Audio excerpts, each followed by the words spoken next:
Mga Lodi, don't skip ads po tayo. Maraming salamat sa patuloy ninyong pagsuporta. Paki-like and share naman dyan mga Lodi. At sa mga gustong mag-donate sa ating GCash or regular na load, mag-comment lang po tayo. Para patuloy tayong makapag-upload ng mga bagong kabanata. Marami pong salamat. Subaybayan natin ang kwento ng isang kabataang nangarap para sa kanyang mga mahal sa buhay. Mula sa pinakamahina tungo sa pinakamalakas. Alamin natin ang kwento ng kanyang buhay. Kabanata 1711 hanggang Kabanata 1720. Kabanata 1711. Nang makita ang magandang Lady Snake na papalapit sa kanya, mabilis na naisip ng matandang pusa ang maraming iba't ibang opsyon.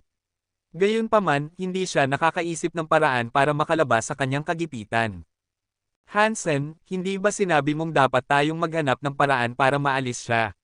May ideya ako, sabi ng matandang pusa kay Hansen. Tumawa sina Hansen at si Chinking at sinabi, pasensya na. Nagbago na ang isip namin ngayon. Tama ka, mas mahalaga ang buhay. Tatakbo kami habang ikaw ang bahala sa kanya. Lumapit si Lady Snake at ilang beses na nakabangga sa matandang pusa.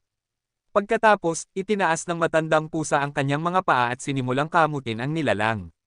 Napakabilis niya, kaya hindi man lang nakita ni Hansen na gawin niya ito. Sa malapit na distansyang iyon, nakita ni Lady Snake ang mga galaw. Ang kanyang mga kamay na natatakpan ng mga kaliskis ay nakipag-ugnayan sa mga paa ng pusa. Boom! Isang nakakatakot na kapangyarihan ang nagbukas ng malaking butas sa lupa. Ang alikabok at lupa ay nagkalat sa Anman na nagtulak kina Hansen at si Chinking na tumakbo. Ang nakakatakot na kapangyarihan ay patuloy na lumilitaw sa likod nila na nagtutulak kay Hansen sa takot.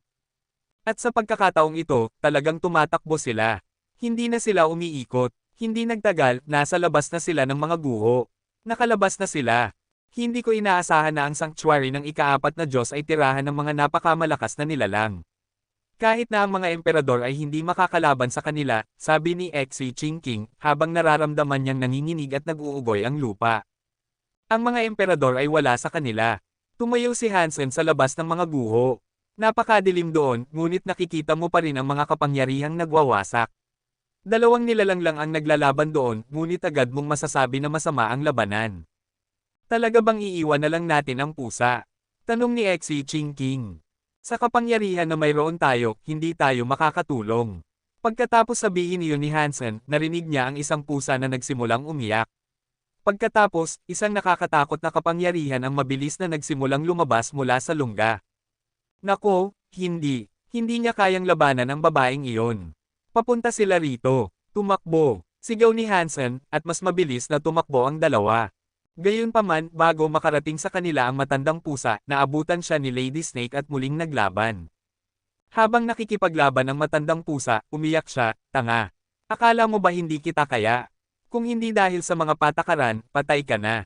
Mas mabuti pang tumakbo habang may pagkakataon ka pa. Kung ikinagalit mo ang pusa, lulutuin kita ng buhay. Ang matandang pusa ay nagsasabi pa rin ng mga mapagmataas na bagay na iyon. Naisip ni Hansen sa kanyang sarili, ngunit hindi niya hinayaan na bumagal o tumigil ang kanyang mga binti. Bigla, naramdaman niyang may mainit sa kanyang likod. Tumaas ang init hanggang sa masunog. Hindi masaya si Hansen tungkol doon. Kung may nangyayari na ngayon sa kanyang tato, hindi ito magandang senyales. Lumingon si Hansen at tumingin. Ang anino ng isang pulang pusa ay nagsimulang masakop ang lupa at mukhang napakasindik at nakakatakot. Sakop nito ang buong lugar sa paligid nila. Napako si Hansen, at ang anino ng pusa ay nagbigay sa kanya ng matinding takot. Pakiramdam ni Hansen ay parang isang langgam siya. Ang nag-aapoy na pakiramdam ng 9 life cat sa kanyang likod ay dahil doon. Ang pagbabago ng matandang pusa ay nag-trigger ng reaksyon ng kanyang tato. Wala ng oras ang matandang pusa para mag-isip ng masama, at mukhang isang hayop siya habang pinupunit niya ang mga braso ni Lady Snake. Agad na nakaranas ng matinding sakit si Lady Snake, at mabilis niyang hiniling na tumakas. Ngunit mabilis na binasag ng matandang pusa ang kanyang dibdib at hinugot ang kanyang tumitibok na puso. Putang ina, sinira mo ang negosyo ng pusa. Ngayon mamatay ka na, sigaw ng matandang pusa ng malakas, habang itinaas niya ang kanyang mga kuko sa kalangitan. Pagkatapos ay pinunit-punit si Lady Snake, at wala nang natitirang buo na buto. Ang kanyang dugo ay nagkalat sa Anman, at sina Hansen at si Chinking ay nagulat. Ang pusa ay ganoon kalakas. Nanlaki ang mga mata ni si Chinking. Wala nang sinabi si Hansen. Malakas ang matandang pusa, ngunit ang kanyang likod ay nag-aapoy pa rin at nag-aalala siya. Pinatay ng matandang pusa si Lady Snake, at bago pa mangyari ang anumang bagay, nagsimulang magbago ang langit. Lumitaw ang isang itim na araw sa itaas nila, lumalaki. Parang isang umiikot na itim na butas, lumalaki sa kalangitan. At habang lumalaki ito, nagsimulang magpakita ang isang puwersa ng pagsipsip. Ang nakakatakot na matandang pusa ay hindi makatiis sa lakas ng puwersang iyon at hinayla siya patungo sa itim na butas. Ginamit niya ang kanyang mga kuko para maghukay sa lupa at labanan ito, ngunit ang kanyang mga pagtatangka ay walang silbi. Ang mga kuko ay lumikha ng mga marka ng pagkalagkad na ilang milya ang haba, ngunit ang kanyang katawan ay patuloy na hinihila ng walang tigil. Ang pagsipsip ay tila hindi nakakaapekto sa ibang mga bagay. Kahit na ang mga puno na malapit sa matandang pusa ay hindi gaanong naalog kaysa sa average, at tila ang matandang pusa lang ang apektado. Ngunit hindi naman parang wala ng ibang nakakaramdam ng pagsipsip, at ngayon, kumikinang na ng pula ang tato ng 9 Life Cat ni Hansen. Nararamdaman niya ang pagsipsip noon, at nagsimulang lumipad patungo dito na parang isang magnet. Niyakap ni Hansen ang pinakamalapit na puno sa kanya, ngunit hinayla ang puno ng puwersa, hindi siya napigilan na lumipad papasok sa vortex. Gusto ni Exi Chinking na tulungan si Hansen, ngunit winagaway siya ni Hansen. Kung kaya nitong sipsipin ang matandang pusa, tiyak na mahihila rin si Exi Chinking. Sabihin mo sa lahat na makakahanap ako ng paraan pabalik. Sabihin mo sa kanila na mag-ingat. Bago matapos ni Hansen ang kanyang pananalita, nasipsip siya sa itim na butas. Umiyak nang umiyak ang matandang pusa sa buong daan, ngunit hindi niya kayang labanan ang puwersa. Sa huli, nasipsip din siya. Nawala na sila. Ang itim na butas, na parang natapos na ang misyon nito kasunod ng pagkuha ng matandang pusa, ay nawala. At pagkatapos, bumalik sa normal ang mga lupain. Pakiramdam ni Hansen ay parang itinapon siya sa isang washing machine. Patuloy siyang umiikot, at hindi niya alam kung gaano katagal bago tumigil ang paggalaw. Pang! Pakiramdam ni Hansen ay parang bastos siyang itinapon mula sa kanyang kama mula sa mahimbing na pagtulog. Nakaramdam siya ng matinding sakit, sapat para makaramdam na parang masisira ang kanyang mga buto. Kabanata 17:12. Sa plaza, may tugtog na tumutugtog. May fountain, at may estatwa na naglalarawan ng isang pusa. Nakatayo ito sa taas na 40 metro, at matatagpuan ito sa mismong gitna ng plaza. Mukhang gawa ito sa ginto. Nakaupo si Hansen sa paanan ng estatwa, at hindi makapaniwalang tiningnan ang lahat. Kakabalik lang ng paningin niya, at parang lahat ng tao sa paligid ay nakatingin sa kanya. Sa kabutihang palad, hindi sila nagagalit, ngunit nagulat at mausisa. Para itong mga hayop na nakakasalubong ng ibang species sa isang zoo. Ang pinaka hindi kapanipaniwala sa karamihan ay halos mukhang tao sila. Ngunit ang kanilang mga ulo ay may mga tainga ng pusa, at ang kanilang mga puwit ay may mga buntot.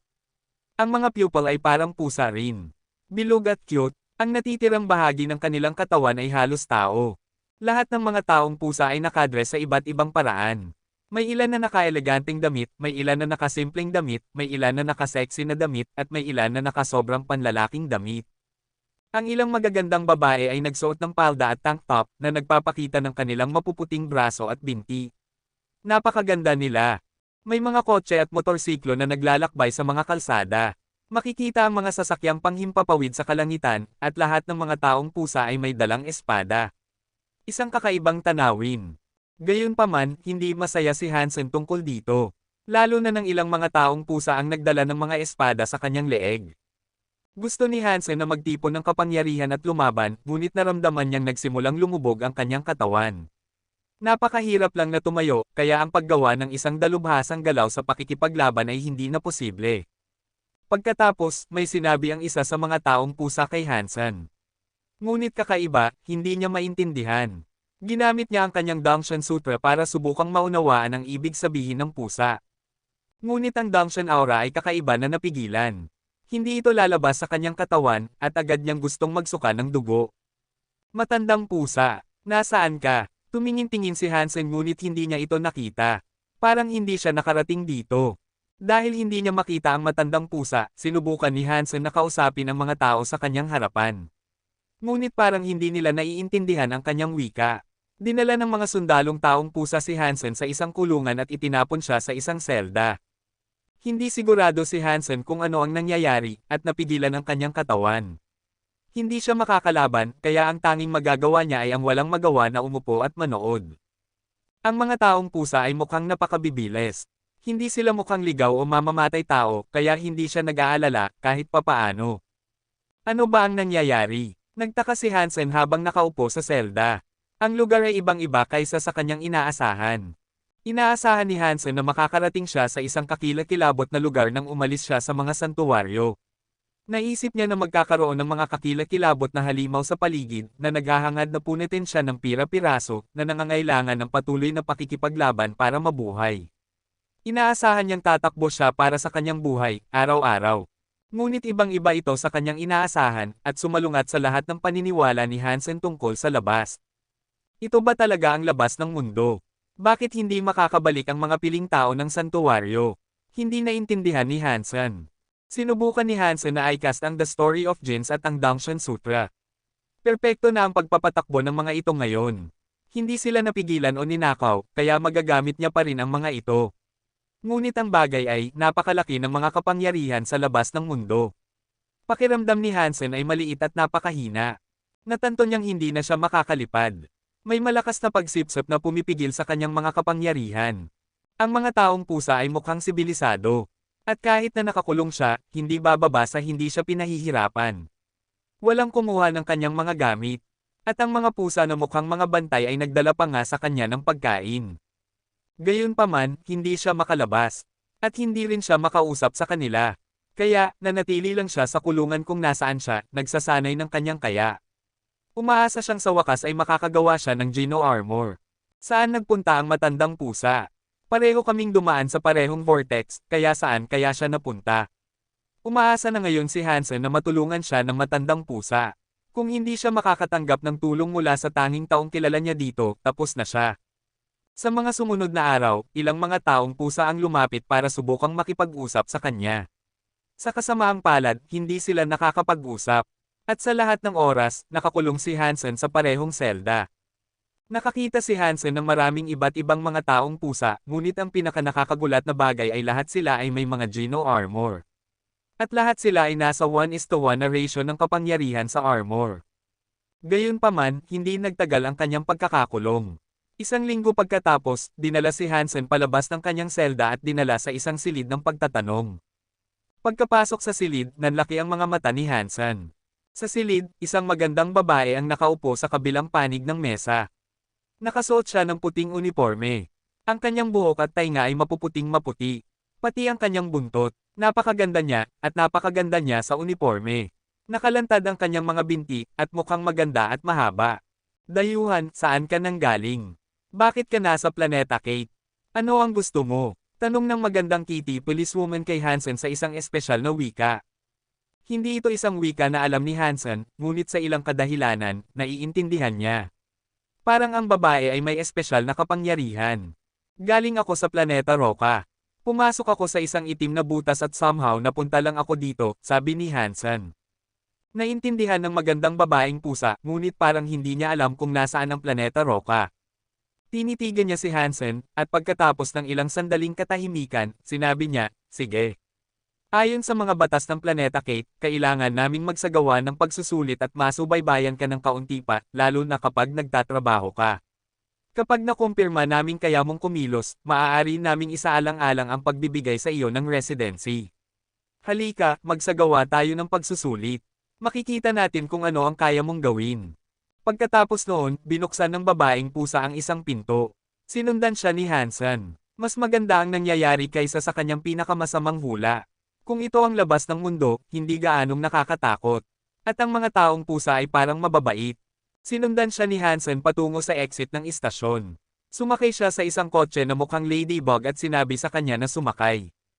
Ang pangalan ko ay Lance. At dito, ako ang mamamahala sa iyong mga tungkulin sa trabaho. Maaari mo akong tanungin ng anumang gusto mo. Pero pwede mo bang sabihin sa akin kung ano ang level ng iyong Geno Armor? Nagsimula ng magmaneho ang magandang babaeng pusa nang tanungin niya ito. Wala pa akong Geno Armor, sagot ni Hansen. Napakagulat ni Lance, at nanlaki ang kanyang mga mata nang tumingin pabalik kay Hansen. Medyo matanda ka na, at wala ka pang Geno Armor. Anong lahi ka? Bakit ka sobrang mahina? Kabanata 17:13. Mahina. Napailing si Hansen. Gusto ni Hansen na sumagot pero tumunog ang komunikador ni Lance na pinutol siya. Kinuha niya ito at sinabi, ito si Lance, sige. Official Lan, pumunta ka sa steel mill sa kanluran. May nangyari doon, sabi ng isang nagmamadaling boses sa kabilang linya. Naruroon ako sa loob ng 5 minuto, sagot ni Lance, ang kanyang ekspresyon ay naging tense. Tumingin si Lance Senador kay Hansen pagkatapos ay naisip ang isang bagay. Ngunit sa sumunod na segundo, pinaliko niya ang kotse at nagmaneho sa ibang direksyon. Bihira lang makakita ng mga kotse sa Alliance, at hindi pa kailanman nagkaroon ng pagkakataon si Hansen na sumakay sa isa. Medyo cool, na nakikita ang kanyang makinis na kasanayan sa pagmamaneho. Napakabilis din ng kotse sa mga kalsada. At dahil binuksan niya ang sirena, ang mga kotse sa paligid ay lilipat para hayaan siyang dumaan. Gamit ang sirena at ang kanyang mabaliw na kasanayan sa pagmamaneho, nakarating nga si Lance sa mill sa loob ng 5 minuto. Maraming iba pang mga pulis na pusa ang naroon, na lahat ay nagkukorden sa lugar. Lahat sila ay nakasuot ng Gino armor, at mahirap silang makilala sa isa't isa. Umupo ka rito at huwag kang gagalaw. Kung tatakas ka, ang mga batas ng Planeta Kate ay nag-uutos na parusahan ka ng husto. Bumaba si Lance sa kotse at isinara ang pinto. Pagkatapos, pumunta siya sa gitna ng kaguluhan. Dapat akong sumunod sa iyo. Hindi ko kilala ang lugar na ito, at ako ay isang dayuhan. Ayokong magkaroon ng hindi pagkakaunawaan, sabi ni Hansen, bumaba sa kotse pagkatapos niya. Tumango si Lance at sinabi, sige. Pero dapat mong gawin ang sasabihin ko at huwag kang gumawa ng biglaang galaw. Opo, pumayag si Hansen. Naamoy niya ang isang bagay na napakadugong nagmumula sa mill, at gusto niyang makita kung ano ang nangyari. Sinundan niya si Lance. Mukhang kilala siya ng mga pulis, at walang nagtangkang pigilan siya. Mabilis siyang pumasok sa mill. Gayunpaman, nang makapasok sila, kumunat ang noo ni Hansen. Hindi ito isang napakamalaking mill, ngunit maraming katawan ang nakakalat sa sahig nito. Hindi rin buo ang mga katawan. Marami sa kanila ang naputulan, at ang mga braso at binti ay nakakalat saan man. Isang kakilakilabot na tanawin. Ang mga katawan ay mga taong pusa rin. Mukhang pinunit-punit sila, at walang malinis na hiwa, pinsalang gawa ng armas sa mga bangkay. Ang pinakanakagulat kay Hansen ay ang mga patay na taong pusa ay nakasuot din ng Gino armor. Ngunit gayunpaman, na may ganitong lakas, parang brutal silang pinatay ng walang pagkakataong lumaban. Mukhang hindi kasing ligtas ng iniisip ko ang lugar na ito, naisip ni Hansen sa kanyang sarili. Ano ito? Lumapit si Lance sa ibang pulis. Tumingin siya sa mga katawan, ang kanyang mukha ay madilim. Sabi ng pulis, sila ang mga manggagawa sa gabi dito. Nang dumating ang mga tauhan sa umaga, ganito na ang nakita nila. Wala namang bakas ng pakikipaglaban, pagpasok, o pakikipaglaban. At gayunpaman, parang pinunit ang kanilang mga katawan at Gino armor ng mga kuko. Ginawa nila ito, parang lalong lumala ang pakiramdam ni Lance. Posible. Nakipag-ugnayan kami sa supervisor, at nagpapadala ang leader ng isang marangal. Malapit na silang dumating, sabi ng pulis. Tumingin si Lance sa bunten ng mga katawan, kinagat ang kanyang mga labi at hindi na nagsalita. Huwag kang malungkot, Se. Kung sila ang gumawa nito, mapipigilan pa rin natin sila. Lulutasin ng leader ang lahat. Sinubukan siyang aliwin ng pulis. Pinanood ni Hansen si Lance habang sinusuri ang pinangyarihan ng krimen. Parang hindi maganda ang takbo ng mga bagay. Hindi nagtagal, lumapag ang isang sasakyang panghimpapawid sa labas lang ng mill. Nakaupo sa loob ang isang malamig na lalaki, at nang makita siya ng mga pulis, lahat sila ay naghiwalay para bigyan siya ng daan patungo sa pinangyarihan. At higit pa rito, yumuko ang lahat ng pulis nang dumaan ang lalaki sa kanila. Tumingin si Hansen sa lalaki at napansin na isa siyang taong pusa. May itim na buhok siya, at tinukoy siya ng mga pulis bilang Mr. Hazon. Ang Mr. Hazon na ito ay nagbigay kay Hansen ng ibang pakiramdam kaysa sa iba, ngunit hindi sigurado si Hansen kung ano ang pagkakaiba. Kahit na yumuko si Lance sa harap ni Hazon, tinutukoy siyang, Sir. Mahuhulaan man lang ni Hansen na siya ang nakatataas sa kanila. Ngunit naglakad-lakad lang si Hazon, sinasabi sa kanila na siya na ang bahala sa mga bagay mula noon. Pagkatapos noon, umalis ang lahat ng pulis. Sinundan ni Hansen si Lance para umalis din. Sa daan, hindi niya maiwasang magtanong, sino si Hazon? Mukhang malakas siya. Si Hazon ay isang marangal na may Gino weapon. Hindi mo maihahambing ang isang tao na katulad niya sa mga ordinaryong tao. Nang magsalita si Lance tungkol kay Hazen, ang paghanga ay sumiray sa kanyang boses. Maaari ba akong maging isang marangal kung makakakuha ako ng Geno weapon? Tanong ni Hansen, Mausi sa tungkol sa posibilidad na ito. Siyempre, ang mga nakakakuha ng mga Geno weapon ay tinatawag na mga napili. Itinuturing silang mga marangal, sagot ni Lance. Kung mayroon na akong Geno weapon, ibig sabihin ba ay makakatanggap ako ng espesyal na pagtrato dito? Tanong ni Hansen. Tumingin sa kanya si Lance at sinabi, kung kaya mong gumawa ng Geno weapon, at handa kang sumali sa amin, tiyak na matatrato ka ng kasing ganda ni Mr. Hazen. Ipakikita sa iyo ang malaking paggalang. Pag-uusap tungkol doon, nagpatuloy si Lance, pero ikaw ay isang matanda, at wala ka pang Geno armor. Mahina ang iyong lahi, kaya sa tingin ko hindi ka makakagawa ng Geno weapon. Magtrabaho ka lang, at kapag nakaipon ka na ng sapat na pera, mawala ka at bumalik sa pinanggalingan mo. Ano ang mga kinakailangan para makakuha ng Geno weapon? Hindi nagalit si Hansen sa kanyang mga pang-iinsulto, at patuloy lang siyang nagtatanong. Kailangan mo ng isang magandang lahi para magsimula. Pinapabuti nito ang pagkakataon na makakuha ng isa. Hindi mo ba alam ito? Hindi pa ba nakakagawa ng Geno weapon ang iyong lahi? Tanong ni Lance. Hindi. Napailing si Hansen, ngunit nagpatuloy siya sa pagtatanong, may iba pa bang mga karapat-dapat? Wala naman talaga, hindi sila tatawagan ng mga napili kung meron. Sa planeta Kate, bihira ang mga marangal. Mas bata ka, mas madaling makagawa ng isa. Ngunit wala namang mga karapat-dapat. Ang ilan ay medyo mahina kumpara sa iba, nang makuha nila ang kanilang mga sarili, sabi ni Lance. Kumunat ang noo ni Hansen at naisip sa kanyang sarili, kaya ba akong gumawa ng Geno weapon? Kabanata 17:14. Dinala ni Lance si Hansen sa isang silid ng pagsusulit. Gusto niyang subukan ang kanyang fitness at makita kung anong uri ng trabaho ang kanyang kwalipikado. Naisip ni Hansen na ang planeta Kate ay kahawig ng isang modernong lipunan, kaya ang mga pamamaraan ng pagsusulit ay dapat ding kahawig ng mga nasa Alliance, kung saan ang lahat ng pagsusulit ay isinasagawa sa pamamagitan ng iba't ibang mga kagamitan. Gayunpaman, nang pumasok si Hansen, mabilis niyang napagtanto na mali ang kanyang palagay. Ang silid ng pagsusulit ay may isang lobby lamang at walang wastong silid na puno ng mga kagamitan. Mayroong isang semicircular na mesa na may vase dito.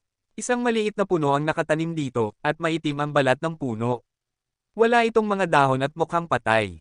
12 ng tao ang nakapila, at sinabi ni Lance kay Hansen na sumama sa kanila sa pila. Pinanood ni Hansen ang isang lalaki sa unahan na humakbang sa mesa at inilahad ang kanyang kamay. Gamit ang isang dagger, pinutol niya ang kanyang daliri para maglabas ng isang patak ng dugo. Hinayaan niyang mahulog ang patak sa nakatanim na puno, at nang tumama ang likido sa balat parang ang halaman ay isang espongha. Mabilis itong nasipsip, at pagkatapos, isang mas kakaibang bagay ang nangyari. Ang patay na puno na sumipsip ng dugo ng lalaki ay nabuhay. Gayunpaman, hindi ito nagpalaki ng mga dahon. Sa buong puno, nagsimulang mamukadkad ang mga pulang bulaklak. Mabilis silang lumaki na parang pulang kampana sa lahat ng mga sanga. Medyo maganda. Tumingin si Hansen at binilang kung gaano karaming pulang bulaklak ang naroon. Mayroong 23 sa kanila, at lahat sila ay pula. Isang kapangyarihan ng bulaklak na 23. Hindi masama para sa isang karaniwang tao. Karamihan sa mga trabaho ay kinukuha ng mga uri ng apoy, sabi ni Lance. Official Lan, gaano karami ang isang disenteng kapangyarihan ng bulaklak? Hindi alam ni Hansen ang tungkol sa sukatan. Isang bulaklak ay isang bulaklak. Ano ang kailangan mong ihambing dito? Tumingin si Lance kay Hansen. Wala nang sinabi si Hansen. Mukhang katulad ng Alliance, ngunit iba ito sa ilang mga paraan. Mabilis na nagsimulang mamatay ang mga kampana. Sa huli, wala nang natira, at bumalik ang puno sa estado nitong patay. Pagkatapos noon, isa-isa itong sinubukan ng iba pang mga tao sa pila. Katulad ng lalaki, maglalaglag sila ng isang patak ng kanilang sariling dugo sa balat ng puno. Sa madaling panahon ay mamumulaklak ang puno na may ibang kulay at ibang bilang ng mga bulaklak sa bawat pagkakataon. Mga matatanda lang ang pumunta sa klinika, at bawat isa sa kanila ay may halos 20 bulaklak. Ang mga kulay na nakita ni Hansen ay kasama ang pula, dilaw, asul, berde, lila, puti, maputlang berde, at itim. Ang mga ito ang kanilang mga elemento. Susunod na siya naman ang susubok. Umakyat siya sa mesa at pinutol ang kanyang daliri tulad ng ginawa ng iba. Hinayaan niyang mahulog ang isang patak ng dugo sa puno. Nais ni Hansen na makita kung gaano karaming mga bulaklak ang kaya niyang pamumulaklak. Sa Alliance, ang kanyang fitness ay umabot sa 100,000 puntos. Ngunit ang mga numerong iyon ay naiiba sa sukatan ng bulaklak, kaya ang numerong iyon ay hindi masyadong kapaki-pakinabang sa paghahambing dito. Ang mga tao sa Planeta Kate ay nakakuha lamang ng halos 20 bulaklak, kaya hindi niya naisip na makakagawa siya ng maraming pamumulaklak. Gayunpaman, hindi gaanong maraming tao ang pumunta sa pagsusulit. Pumunta sina Hansen at Lance sa pinangyarihan ng krimen, kaya nahuli sila. May 2 pang tao sa Planeta Kate sa likod ni Hansen, kaya 4 na lang ang nasa klinika ngayon. Tumingin si Lance sa puno. Hindi gaanong maraming tao ng ibang lahi ang naroon, kaya mausisa siyang makita kung ano ang ipapakita ng maliit na Hansen. Nang ihulog ni Hansen ang kanyang dugo sa puno, walang agarang pagkakaiba sa pagitan niya at ng iba.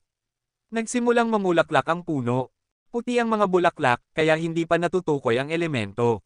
Ngunit ang bilang ng mga bulaklak ay medyo nakalulungkot. Lumabas lamang siya ng 11 bulaklak, at nangangahulugan iyon na ang kanyang fitness ay katumbas ng 11 bulaklak. Mas masahol pa iyon kaysa sa average na matanda sa Planeta Kate. Tumingin si Lance sa fitness ni Hansen at umiling lang. Ang pagpapagawa sa kanya ng trabaho na may ganitong fitness ay parang paglalagay ng bata sa isang sweatshop. Magiging napakahirap na makahanap ng trabaho para sa kanya. Pagkatapos ay nagsimulang magbukas ang 11 puting bulaklak. Napakaganda talaga nila. Ang mga kulay ay kumakatawan sa elemento, habang ang bilang ng mga bulaklak ay kumakatawan sa lakas. Mahina, naisip ni Hansen. Gayunpaman, hindi siya talaga nagalit. Handa na siya para sa mababang marka, at mas mahusay pa ito kaysa sa kanyang inaasahan. Naisip niyang mamamatay siya doon. Nang bumaba si Hansen sa mesa, narinig niya ang tunog ng mga kampanang tumutunog. Tumingin siya sa ilalim niya, at nanginginig at tumutunog ang 11 bulaklak. Hindi alam ni Hansen kung ano ang nangyayari. Nang masubukan ng mga tao mula sa Planeta Kate, lahat ng kanilang mga bulaklak ay namatay nang bumaba sila sa mesa. Naisip ni Hansen na baka nagkamali siya, kaya mabilis siyang lumingon kay Lance. Nanlaki ang mga mata ni Lance, nakatingin sa mga tumutunog na bulaklak. Parang napako siya sa gulat. Nang marinig ng 2 tao sa likod nila ang pagtunog ng mga bulaklak ni Hansen, parang nagulat sila. Kanina, nang makita lang nila ang walang buhay na 11, tiningnan nila siya ng may paghamak. Ang puno para sa pagsusulit ay tinawag na Geno Tree. Gumagamit ito ng mga gene para mabuhay. Ang mga bulaklak na namumulaklak dito ay nagpapakita ng lakas at elemento ng sinumang naglagay ng dugo dito. Ang mga kulay ay ang mga elemento, at ang mga numero ay ang lakas. Karaniwan, iyon lang ang nangyayari. Gayunpaman, napakabihira, maaaring mangyari ang ibang bagay, kung ang puno ay masiyahan sa mga gene na ibinigay dito, maaari itong humingi ng higit pa. Ang pagtunog na iyon ay isang pakikiusap para sa higit pang mga gene ni Hansen at isang pagpapahayag na ang mga ito ay talagang napakahusay. Ang mga ordinaryong tao ay hindi makakapagpatunog nito. Sinasabi ng mga tao na ang isang marangal na may Geno weapon ay makakapagpatunog nito, ngunit ang mga marangal ay hindi kailanman sumusubok sa harap ng mga karaniwang tao, at ang bisa ng mga pag-aangkin ay hindi ma-verify. Kung ang isang binata na walang Geno armor ay makakapagpatunog ng mga bulaklak, may mataas na posibilidad na makakuha siya ng Geno weapon at maging isang marangal mismo. Hindi ito isang 100% na garantiya, ngunit tiyak na isang 50-50 na pagkakataon. Mas mataas ang pagkakataon kaysa sa mga karaniwang tao, kahit papaano. Kabanata 17:15. Hindi ko masasabi. Maganda ang iyong mga gene kung nagawa mong patunog ang mga bulaklak. Sabi ni Lance kay Hansen habang nagmamaneho sila palayo. Kung maganda ang aking mga gene, ibig sabihin ba ay kwalipikado ako para sa isang magandang trabaho? Ngumiti si Hansen. Kahit na gusto kong bigyan ka ng magandang trabaho, masyadong mahina ka. 11 bulaklak ang pipigil sa iyo na gumawa ng kahit ano na kalahating disenteng trabaho. Pagkatapos ay tinanong ni Lance, ano ang iyong lahi, maaari ko bang itanong? Tao, sabi ni Hansen. Hindi pa kailanman narinig ni Lance ang lahi na iyon, kaya dapat itong maliit at walang halaga. Sa makatuwid, hindi na siya nagtanong pa. Dinala niya si Hansen sa job center at tinulungan siyang mag-browse sa mga posibleng opsyon. Hinayaan niyang piliin muna niya ang gusto niya. Hindi binibigyan ng ganitong uri ng pagtrato ang mga ordinaryong tao, ngunit ang mga gene ni Hansen ang nagpatunog ng mga kampana. Nagpatingala ito kay Lance, kaya handa siyang hayaan siyang pumili at pumili. Hindi sigurado kung makakagawa siya ng Geno weapon, ngunit hinahangaan ng mga tao ang mga nilalang na nakatataas. At ito ay nasa kapangyarihan ni Lance na ipagkaloob. Tiningnan ni Hansen ang mga available para sa kanya, ngunit ang nakikita lang niya ay ang katumbas ng paghuhugas ng pinggan. Ang ganitong trabaho ay hindi nangangailangan ng kasanayan o lakas. Walang mga opsyon dito na talagang gusto ni Hansen, at walang hamon. Pero gabi na, at may mga taong naghihintay sa kanya para magdesisyon. Kailangan niyang pumili ng isang bagay. Nakakahiya lang na hindi gaanong maraming opsyon. Iyon. Tinuro ni Hansen ang trabaho na kanyang napili. Isang tagabantay ng libingan. Hindi masamang pagpipilian. Ito ay isang pampublikong lugar, kaya maaari ka ring tumira doon. Hindi mo na kailangang maghanap ng karagdagang tirahan. Sinimulan ni Lance na ayusin ang mga kinakailangang papeles para sa kanya. At pagkatapos, naging tagabantay ng libingan si Hansen. Binabantayan niya ang mga gate ng sementeryo at pinapanatiling malinis ang lugar. Iba ito sa inaasahan ni Hansen na gagawin niya. Ang sementeryo ay hindi nakakatakot at lahat ng mga lapida ay nakakagulat na malinis. Sabi ni Lance na ito ay isang pampublikong sementeryo at mayroong mahigit 10,000 libingan doon. Kung kulang ang pera ng mga tao o kung ang mga bangkay ay narecover at hindi makilala, ililibing sila dito. Ang ibang mga nilalang ay ililibing din dito. Iba ito sa paraan ng paghawak ng alayan sa mga bagay na may kinalaman sa kamatayan. Simple ang mga libingan dito. May nakasulat lang na pangalan at petsa ng pagkamatay sa mga lapida doon. May ilang maliit na halimbawa ng teksto rin. Bukod kay Hansen, may isa pang tagabantay ng libingan. Ngunit napakamatanda na ng lalaking ito. Kailangan lang nilang bantayan ang lugar, kaya malamang na madali silang magsawa. Kapag nagsawa na sila, ipinapalagay niyang maaari nilang gamitin ang oras para kuskusin ang mga tablet at panatilihing malinis ang lahat. Maganda ang planeta Kate, sa pangkalahatan. Ang mga dahon ng puno ay hindi man lang nahuhulog. Medyo nasiyahan si Hansen sa trabahong napili niya. Ipinaliwanag ni Lance at ng matandang tagabantay ng libingan kay Hansen ang kanyang sitwasyon sa pamumuhay at mga responsibilidad, at nang matapos na siya, umalis na siya. Sinabi niya kay Hansen na ang kanyang katrabaho ay tinawag na Old Ku. Siya ay isang desenteng tao, at dinala ni Old Ku si Hansen sa lugar kung saan siya titira. Gayunpaman, hindi siya kailangang magtrabaho agad. Binibigyan siya ng pagkakataon na masanay muna sa lugar. May isang bagay na agad na napansin ni Hansen, kulang ang ibang tagabantay ng libingan sa mga kapangyarihan ni Lance sa komunikasyon. Hindi naiintindihan ni Hansen ang sinasabi ng matanda, ngunit nararamdaman niya na hindi nagagalit ang tagabantay ng libingan. Wala nang gagawin pagkatapos mag-clock in. Puno na ang lahat ng lote sa sementeryo, at walang ibang patay na tao ang ipapadala doon para ilibing. Kaya, bukod sa pagbubukas ng mga gate para sa mga bisita, wala nang dapat gawin. Naglakad-lakad si Hansen sa sementeryo, sinusuri ang lugar. Kung may mangyari, gusto niyang tiyakin na mayroon siyang pre-planong ruta ng pagtakas. Patuloy na naglakad si Hansen para masanay sa lugar. Sinuri rin niya ang mga lapida ng mga libingan mismo para makita kung ano ang nakasulat sa mga ito. Ang teksto sa karamihan sa mga ito ay ng wika ng planeta Kate. Hindi naiintindihan ni Hansen ang pagsulat, ngunit ang pag-format ay nagmumungkahi na ang mga pangalan at petsa lang ang nakasulat sa mga ito. Ngunit bigla, ang katawan ni Hansen ay nakaranas ng isang malaking pagkabigla. Nakita niya ang isang lapida na may nakasulat na Hanjinji. Mabilis na lumapit si Hansen para masuri ng malapitan, at talagang nakasulat doon ang Hanjinji. At ang teksto ay ang ginamit ng mga sinaunang tao. Walang paraan. Nakalabas si Hanjinji at namatay dito. Sinuri ng mabuti ni Hansen ang libingan. Ang tanging nakasulat doon ay ang pangalan. Walang nakalistang petsa. May karagdagang linya ng mga salita, ngunit hindi ito ng sinaunang wika ng tao. Mukhang wika ng Kate. Nasasanay ka na ba sa pamumuhay dito? Isang pamilyar na boses ang nagmula sa kanyang tabi. Nakita ni Hansen ang matandang pusa sa isang lapida, nakangiti sa kanya. Saan ka nagpunta? Kung sumunod ka sa akin, bakit hindi mo ako tinulungan na ipaliwanag ang aking sitwasyon sa kanila? Galit na nagtanong si Hansen. Tumawa ang matandang pusa. Sinabi ko sa iyo, ang mga 9 Life Cat ay hindi gaanong maganda ang reputasyon dito. Kung kasama kita, hindi ka magkakaroon ng komportableng pamumuhay na mayroon ka ngayon. Hindi ba ito ang teritoryo ng 9 Life Cat? Naisip kong ang mga tao sa planeta Kate, na may lahat ng kanilang mga tainga ng pusa, ay magkakaugnay sa iyo. Nagulat na tumingin si Hansen. Magkakaugnay. Marahil medyo. Pero hindi ito isang magandang asosasyon. Huwag mong hayaan silang makita ang iyong tato ng 9 life cat, okay?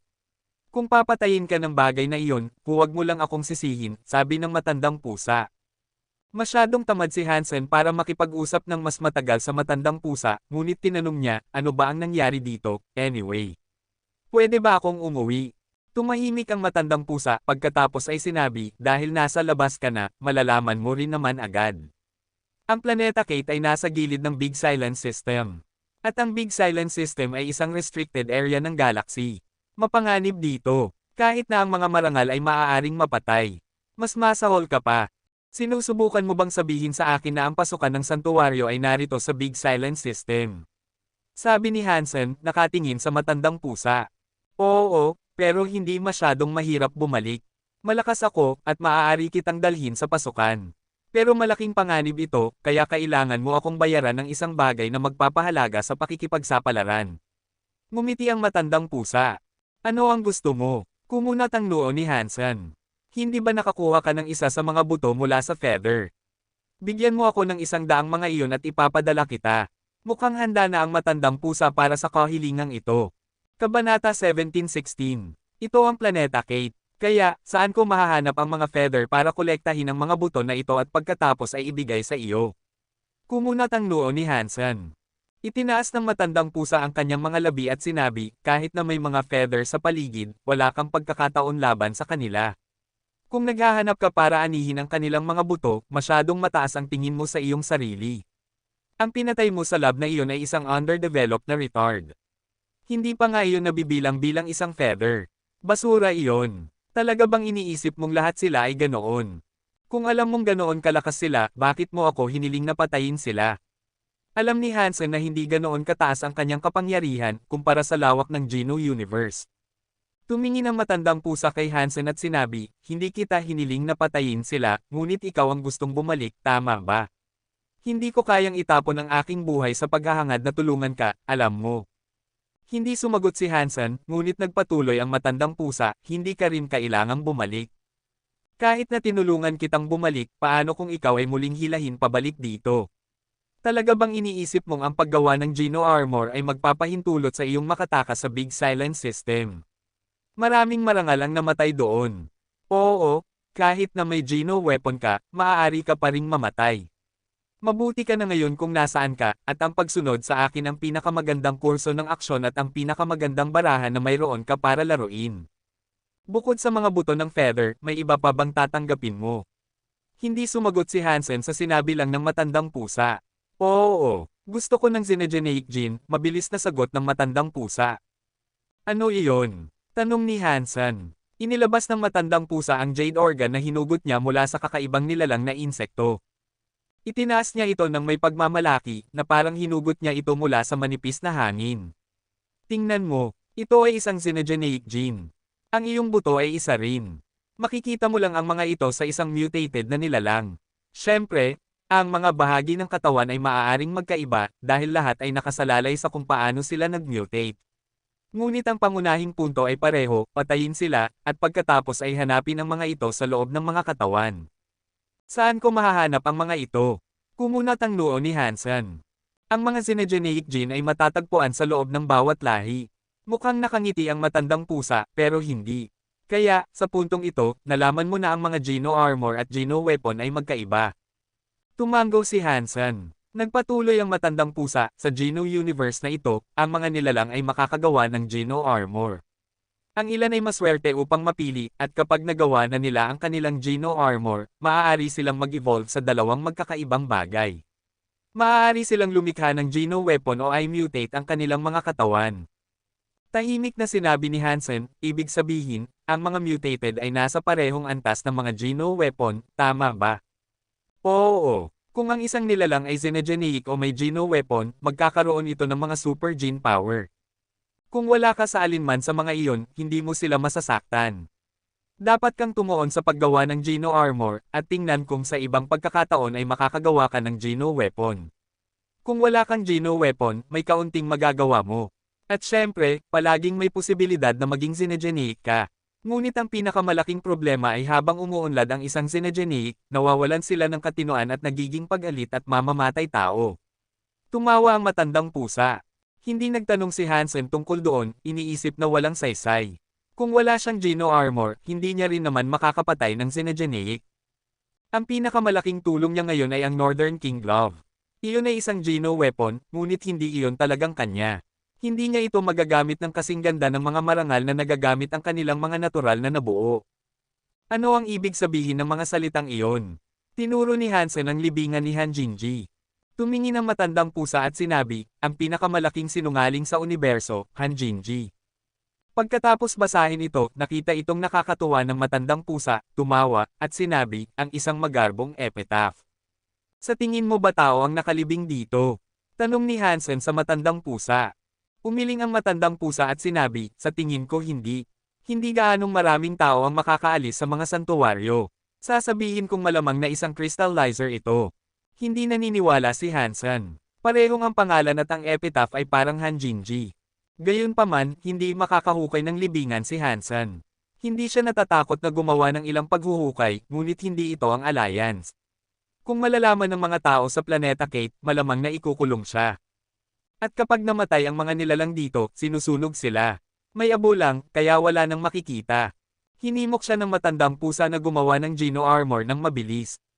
Kung may Geno weapon siya, makakapatay siya ng Xenogenic. Bago umalis ang matandang pusa, tinanong ni Hansen kung paano niya makakausap ang pusa sa hinaharap.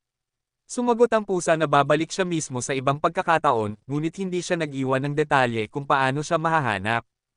Patuloy na nagsasanay si Hansen, at patuloy niyang sinubukang maunawaan ang higit patungkol sa planeta Kate at sa Geno Universe.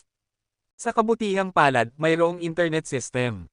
Hindi ito kasing ganda ng network ng Alliance, ngunit maaari itong magpadala ng mga mensahe.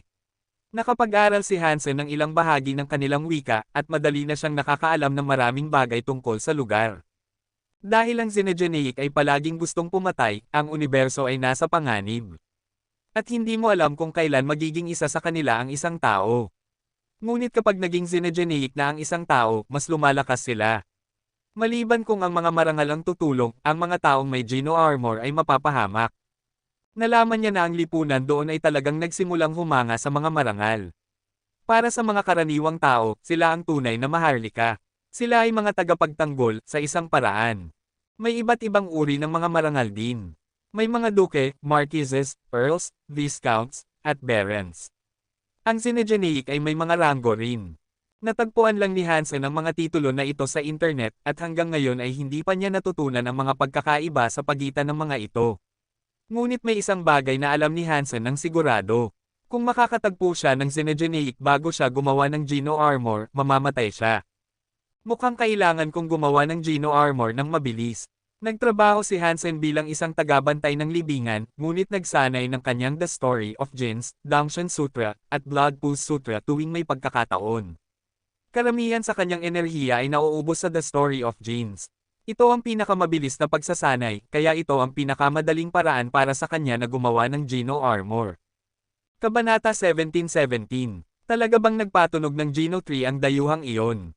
Sa opisina ng isang manager ng Black Gold Group, nagulat na tinanong ni Hardman ang kanyang mga tauhan. Ang mga tauhan na iyon ng Black Gold Group ay ang dalawang nasa likod niya sa pagsusulit.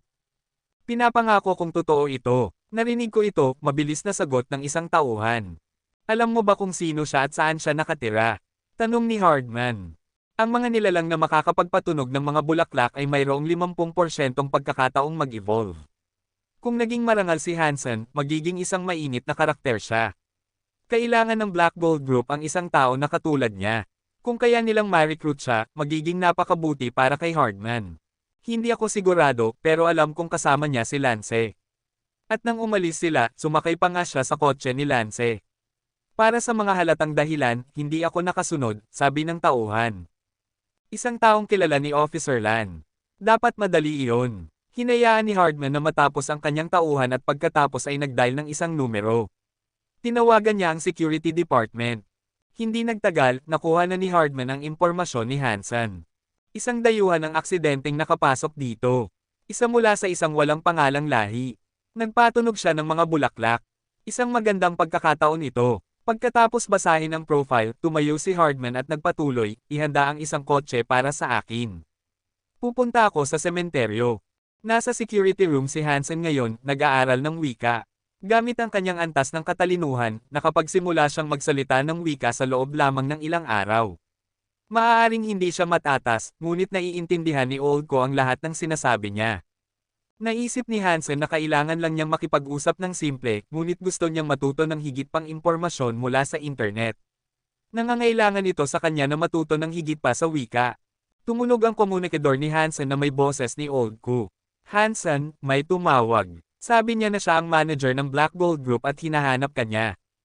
Tumingin si Hansen sa mga imahe ng CCTV at nakita na may isang itim na taong pusa na nakatayo sa labas ng sementeryo.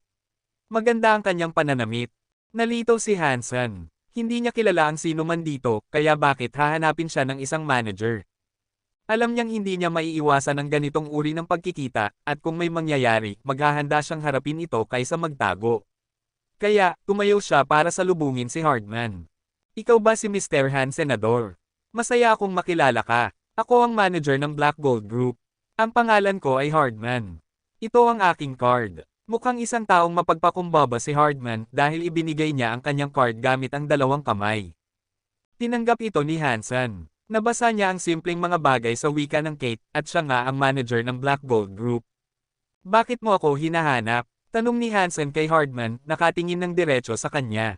Mabilis na sumagot si Hardman sa pamamagitan ng pagsasabi, gusto kitang anyayahan na sumali sa Black Gold Group. Gusto kong maging miyembro ka ng aming pangkat ng Pangangaso.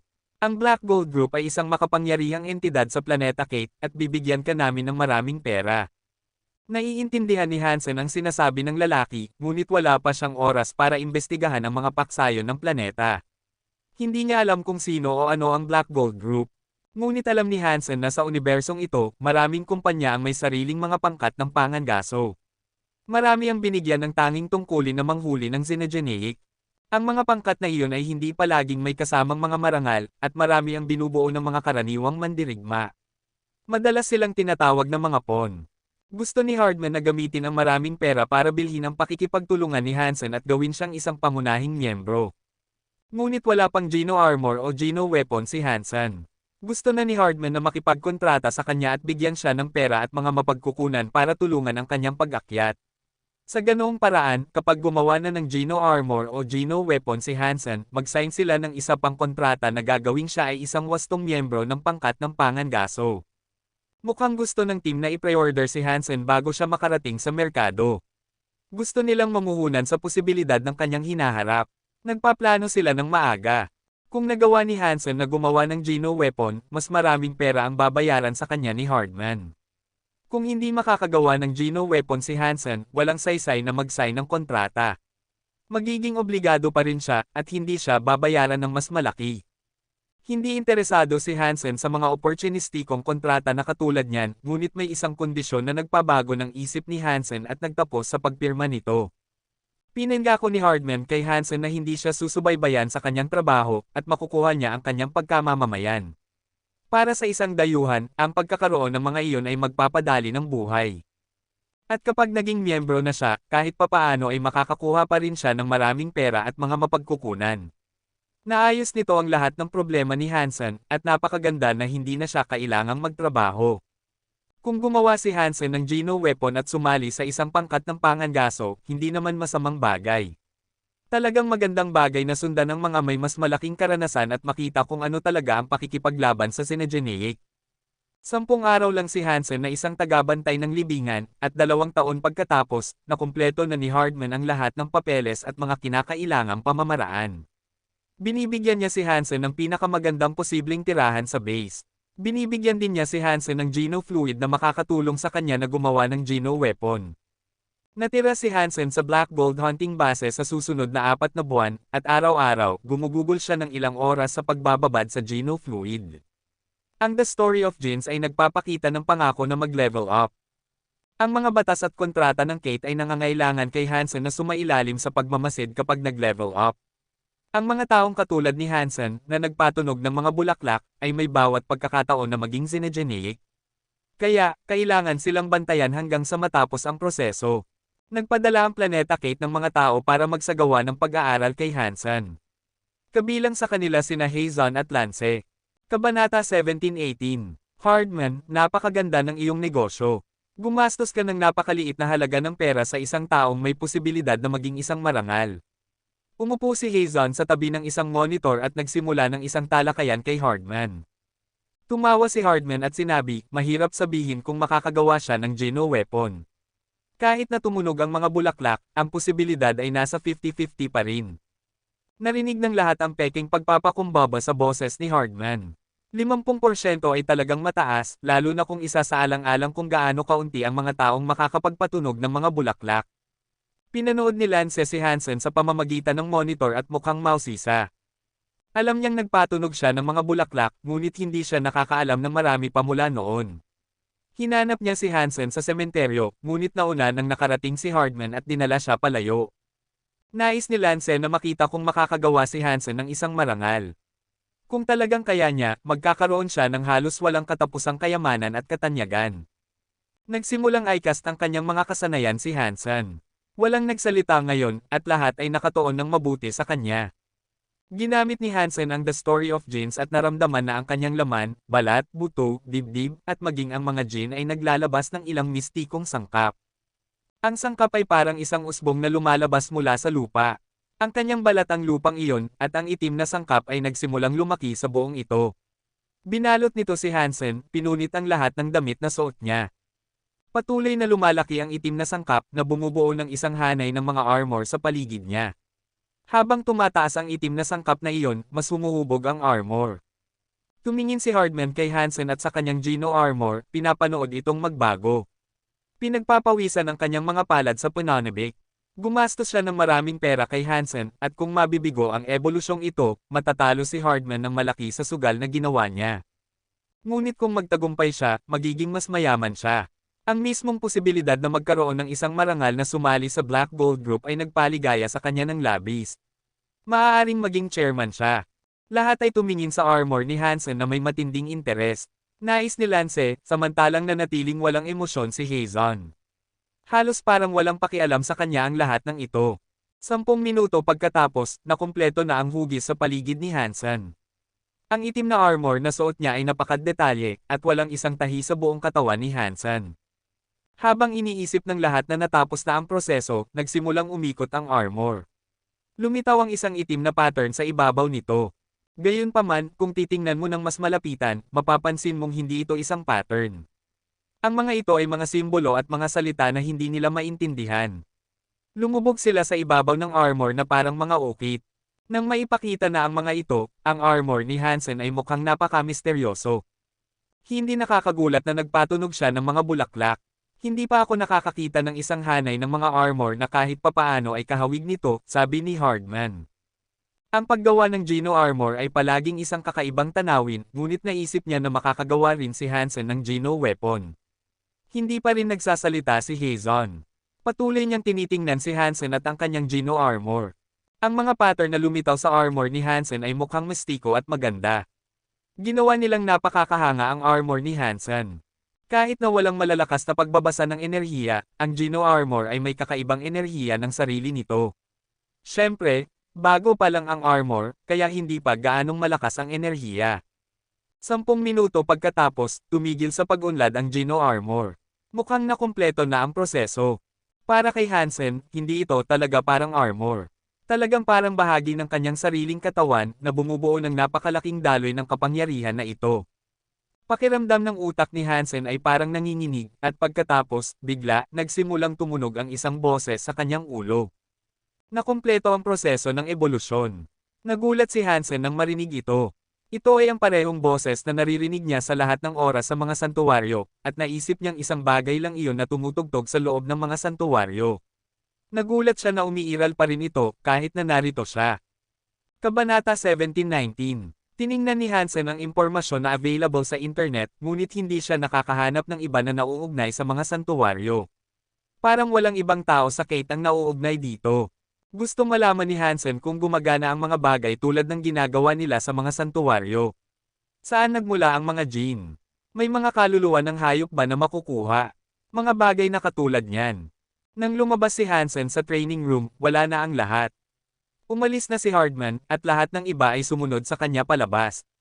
Hindi sila masaya na nabigo si Hansen, at hindi na sila handang makipagkontrata sa kanya. Ngunit hindi pa tapos ang kontrata, at sa kabila ng pag-alam na ayaw na siya ni Hardman, alam niyang kailangan pa rin siyang manatili hanggang sa matapos ang mga termino ng kontrata at ma-expire ito. Gayunpaman, nang lumabas si Hansen, naroon si Lance. Naghihintay siya sa labas para sa kanya. Nang lumapit sa kanya si Hansen, sinabi niya, "Alam mo ang aking numero ng telepono.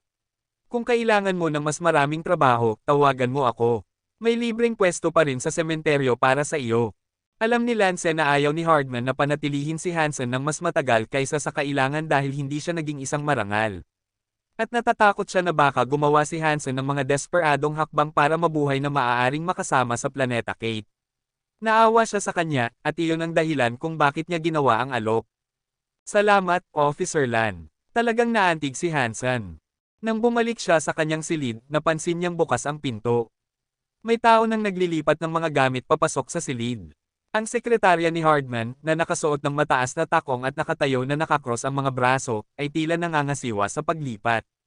"Secretary Lena, ano ang nangyayari?" Tanong ni Hansen na nakakunot ang noo. Iwinagayway ng sekretarya ang kanyang itim at puting buntot, at habang nakakross pa rin ang kanyang mga braso, sinabi niya, "Pasensya na, pero kulang ang espasyo sa base. Sayang nahayaan kang tumira ng mag-isa sa silid na ito. Kaya, bibigyan ka ng manager ng ibang lugar kung saan maaari kang tumira kasama ang isang kasama sa silid." Alam ni Hansen na nabigo siya at ayaw nang mamuhunan sa kanya si Hardman. Hindi na siya makakatira sa pinakamagandang silid, at mababawasan ng husto ang kanyang mga benepisyo. Wala nang ibang pag-aari si Hansen, kaya kinuha lang niya ang ilan sa kanyang sobrang damit at lumabas ng silid. "Secretary Lena, saan ang aking bagong silid?" Tanong niya. "Masyado akong abala para ihatid ka doon. Silid 702. Pumunta ka na lang doon." Hindi tumingin si Lena kay Hansen. Iba ang kanyang pag-uugali kumpara sa dati. Hindi naman nag-abala si Hansen. Kinuha lang niya ang kanyang mga gamit at lumabas ng silid, patungo sa ikapitong palapag. Ang ikapitong palapag ay tirahan para sa pangkat ng pangangaso. Ngunit ito ay isang ordinaryong dorm room lang, kung saan 4 na tao ang nagkukumpol. Nang makarating si Hansen sa 702, wala pang tao doon. Inayos niya ang silid at nakuha ang kanyang sariling susi para sa lugar, pagkatapos ay naligo siya at nagpalit ng damit. Nasira na ang kanyang mga lumang damit, kaya naglalakad-lakad siya na nakasuot ng kanyang Gino armor. Ang pagsusuot nito ay hindi nagkakahalaga sa kanya ng enerhiya tulad ng sa mga santuwaryo, ngunit hindi niya talaga kailangang isuot ito ngayon. Pagkatapos maligo, nakahanap si Hansen ng isang walang laman na lugar para ilagay ang kanyang ilang mga pag-aari. Sa sorpresa ni Hansen, nang hawakan niya ang buto na nahanap niya kasama ang matandang pusa, narinig niya ang isang anunsyo na tumutugtog. Natuklasan ng Xenogeneic Gene. Sinabi sa kanya ng matandang pusa na kapaki-pakinabang ang mga buto sa labas ng santuwaryo, ngunit hindi niya inaasahan na makumpirma ang mga salita ng matandang pusa ng napakabilis. "Paano ko gagamitin ito?" Sinuri ni Hansen ang buto, hindi sigurado kung paano niya makukuha ang mga Geno Point na nakapaloob dito. Pinatakbo ni Hansen ang kanyang mga kasanayan, ngunit nanatiling tahimik ang buto. Binigyan niya ito ng isang patak ng tunay na dugo, ngunit nanatili rin itong tahimik. Ang boses mula sa santuwaryo ay nagsalita lang ng isang beses, at tahimik na ngayon. Ano man ito, hindi na nito matutulungan si Hansen. "Kailangan ko bang kainin ito para gumana?" Sinubukan ni Hansen na kagatin ang buto, ngunit napakasigurado nito, halos madurog ang kanyang mga ngipin. Talagang hindi iyon gagana. "Mukhang kailangan ko itong lutuin," naisip ni Hansen sa kanyang sarili. Hindi gaanong malaki ang buto. Pula at mapula-pula ito, at may metallic hue. Kung hindi niya ito nahanap mismo, hindi siya maniniwala na nagmula ito sa katawan ng isang nilalang. Plano niyang gumawa ng sopas mula dito, sa kabila ng hindi pag-alam kung gagana iyon. Gayunpaman, wala nang ibang paraan. Gusto ni Hansen na subukan man lang ito, kaya bumili siya ng isang maliit na kalan mula sa isang tindahan at dinala ito pabalik sa kanyang tirahan. Bumalik sa tirahan, pinuno ni Hansen ng tubig ang isang palayok at itinapon ang buto. Pagkatapos ay tinakpan niya ito at isinaksak ang kalan. Binuksan niya ito at hinayaan itong magluto. Habang ginagawa niya ito, tumunog ang doorbell. 3 tao sa Kate, na pawis, ay pumasok. Alam ng lahat sa base na nagpatunog si Hansen ng mga bulaklak at binili siya ni Hardman sa pag-asang makakuha ng isang marangal.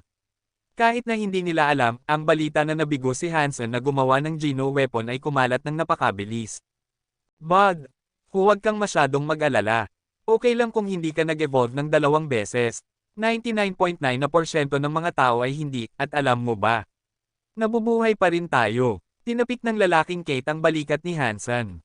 Gayunpaman, hindi niya sinasadyang pagtawanan si Hansen. Isang tunay na pagtatangka ito sa pang-aaliw. Salamat, pero okay lang ako. Hindi naisip ni Hansen na isang malaking bagay ang pagkabigo. Kapag nabigo ang iba, tapos na iyon. Mayroon pa ring Dangshan Sutra at Blood Pulse Sutra si Hansen na magagamit, kaya may dalawa pa siyang pagkakataon. Hindi magiging malaking bagay kahit na tuluyang mab-aigo si Hansen. Naisip ni Hansen na maaari niyang laging sumipsip ng Xenogeneic genes para mag-evolve. May higit sa isang paraan para umunlad. Walang anuman. Pero huwag mo akong pasalamatan. Kung isang araw ikaw ay nasa panganib at may mga taong tutulong sa iyo, mas mahalaga ang babayaran mo kaysa sa isang pasasalamat, sabi sa kanya ng ibang Kate. Ano ang dapat kong sabihin? Tumawa si Hansen. Huwag kang magsabi ng kahit ano. Ngayon, mayroon ka bang sigarilyo? Tanong ng isang Kate nakahiga sa kama. Wala, hindi ako naninigarilyo. Naninigarilyo si Hansen dati pero masyadong matagal na siyang nasa mga santuwaryo. Dahil walang mga sigarilyo doon, napilitan siyang tumigil. Iyan ba ang sa iyo? Ano ang niluluto mo? Nakita ng huling Kate ang kala ni Hansen at kailangang magtanong. Kabanata 1720. May problema sa paggawa ng aking Geno armor. Ito ay isang gamot na dapat makatulong, kaya pinainit ko ito, sabi ni Hansen. Tumango ang mga lalaking Kate at parang hindi na interesado. Umupo ang tatlo sa kanila at pagkatapos ay naligo at pinanood sila ni Hansen. Hindi mahirap makisama sa mga tao mula sa planeta Kate at gamit ang mga kasanayan sa pagmamasid ni Hansen, nasabi niya na mas malaki ang kanilang fitness kaysa sa mga tao. Ngunit parang iyon lang ang kanilang pangunahing bentahe, ang kanilang fitness. Hindi sila kasing talino at pagdating sa pananaliksik at pag-unlad, kulang sila kumpara sa mga tao. Hindi pa nakikita ni Hansen ang mga marangal na nakikipaglaban, kaya marahil mas malakas sila kaysa sa mga ordinaryong mamamayan. Natira si Hansen sa tirahan. Medyo kakaiba ang mga pangalan ng kanyang tatlong kasama sa silid, kaya tinawag lang niya silang Long, So-tu, at Kun. Hindi sila pag-alit pero hindi rin sila masyadong palakaibigan. Talagang mga karaniwang kasama sa silid lang sila.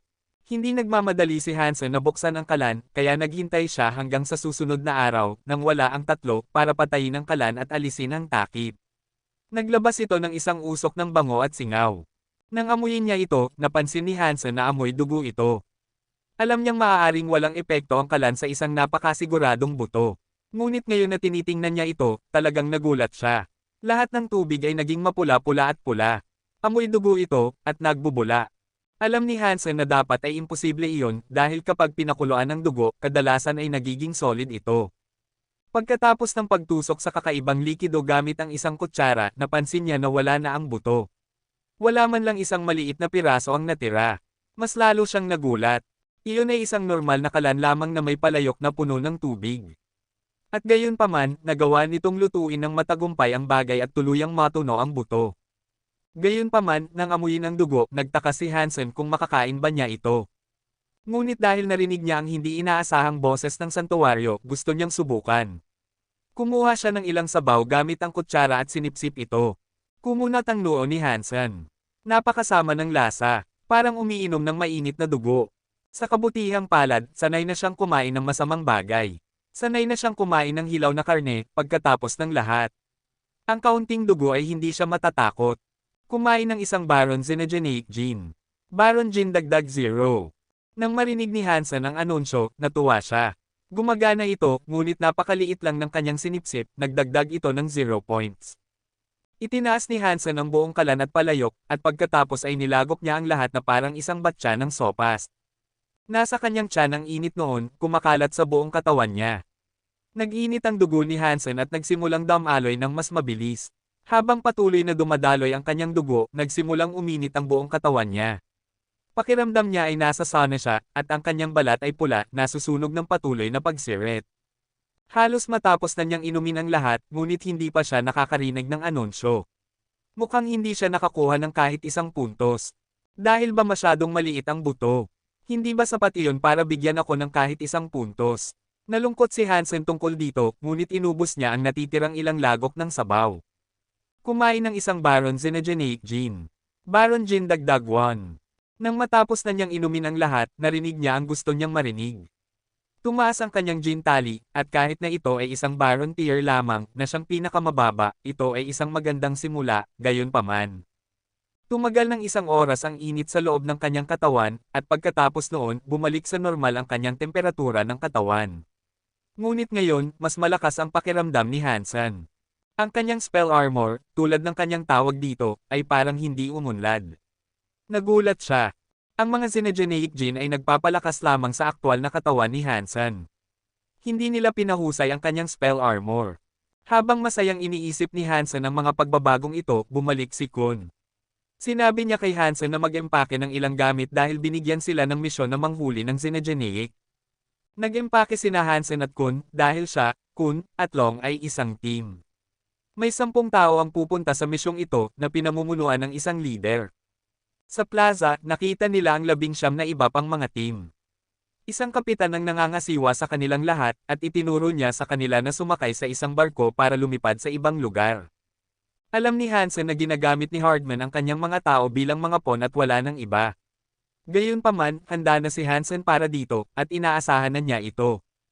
Tinitingnan lang sila ni Hardman bilang mga kanyan. Iba ang papel ni Hansen sa kontrata. Ang mga sundalo ay makakakuha lang ng pera, ngunit kung makakapatay si Hansen ng Zinagenic, makakakuha siya ng mga gantimpala bilang karagdagan sa halaga ng pera. Hindi nakita ni Hansen ang anumang marangal sa kanilang gitna. Hindi sila nakikihalubilo sa mga ordinaryong sundalo. Saan tayo pupunta? Tanong ni Hansen kay Souto. Nagkibit-balikat lang si Souto at sinabi, mga sundalo lang tayo. Hindi natin alam kung saan tayo ididestino. Lalaban tayo kahit saan tayo ihulog. Kung napakasama ng panganib na ito, bakit ka sumasali sa pangkat ng pangangaso? Nagtaka si Hansen. Dahil maraming pera ang kasangkot, sabi ni Souto. Pagkatapos ay inilabas niya ang kanyang pitaka at ipinakita ito kay Hansen. May larawan ng isang magandang babaeng Kate at isang maliit na batang babae. Masayang nakangiti sila. Ngunit ang maliit na batang babae ay walang buhok o balahibo, at mukhang kalbo. Ang anak kong babae ay may problema sa henetiko. Kailangan ng maraming pera para mapagaling siya. Kailangan niya ng mamahaling genofluid para mabuhay, at iyon ang dahilan kung bakit ako narito, kalmado niyang sinabi. Wala nang sinabi si Hansen. Hindi siya magaling sa pang-aaliw, kaya hindi niya alam kung ano ang masasabi niya na magpapagaan ng pakiramdam ng lalaki. Sinasabi ko ito sa iyo hindi para sa pakikiramay. Gusto ko lang malaman na dapat kang mag-ingat. Kung ikaw ay nasa panganib, huwag mong asahan na may magiging bayani at susubok kang iligtas ka, sabi ni Souto, ibinulsa ang kanyang pitaka. Hindi ka masama, sabi ni Hansen sa kanya. Alam niyang tunay na babala ang ibig sabihin ng lalaki, hindi isang banta.